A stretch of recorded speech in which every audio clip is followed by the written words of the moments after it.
Thank you, Mr. Chairman. Dr. Sojourner, we've heard a lot of complaints about this economy and how bad it is. Do you know the number one and number two best job creating years in the history of the United States? I'm going to go with 2021 and 2022, maybe. The first year of the Biden administration and the second year of the Biden administration, number one and number two best job creating years in the history of the United States. Mm-hmm. And that the unemployment rate has not been under 4% as long as it has in about 50 years. That's correct. Mm-hmm. Is that a bad economy? It's a very strong economy. Thank you. When we considered the minimum wage about 2 years ago, we found out that there's no county in the United States where a full-time minimum wage worker could afford a modest two-bedroom apartment. Ms. Gressler, you indicated people who would be hurt by an increase in the minimum wage.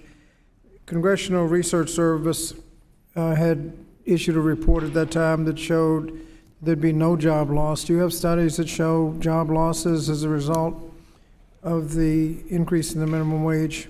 Yes, the overwhelming economic literature suggests that increases in the minimum wage reduce the number of jobs, and a recent CBO study in 2019 that looked at a $15 minimum wage estimated that it would cost millions of jobs. And that's just the direct impacts. There's also impacts for the workers. The most recent studies in that analysis showed no loss in wages, is that right?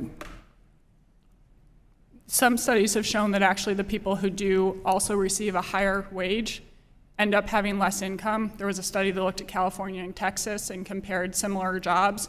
One experienced an increase in the minimum wage and actually found that their net income for the year went down by almost 12% because employers reduced their hours so much and also cut back on health insurance, retirement benefits, and led to more irregular schedules. The studies showed that Dr. Sojourner, are you familiar with the most recent studies on job loss and minimum wage? Generally, yes. My sense of the literature is that there's evidence around zero effects on employment. There's strong evidence that, on average, low-wage workers gain income on net from increases. They're making more per hour. If they're losing hours, they're getting other things they can do in that time. But the disemployment effects are very small, if at all. So. Thank you. I think you implied, Dr. Sertinger, about the incentives for employers to misclassify employees.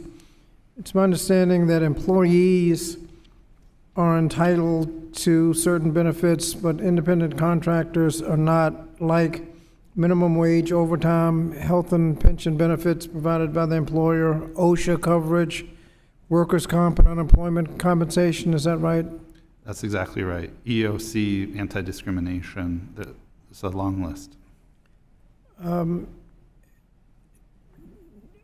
Does the wage and hour division have enough staff to track people down who are being misclassified and employers saving money by misclassifying?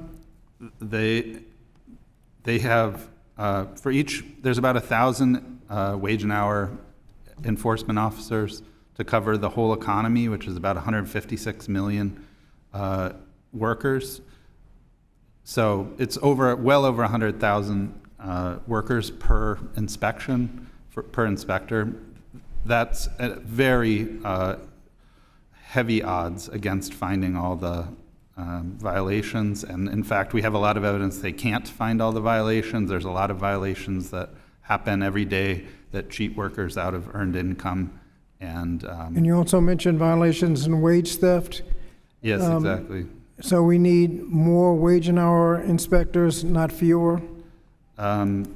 That's for you, Congress, to decide, but it's very thin. Yeah, I would support that. Yep. Regrettably, the budget now is contemplating cuts in inspectors.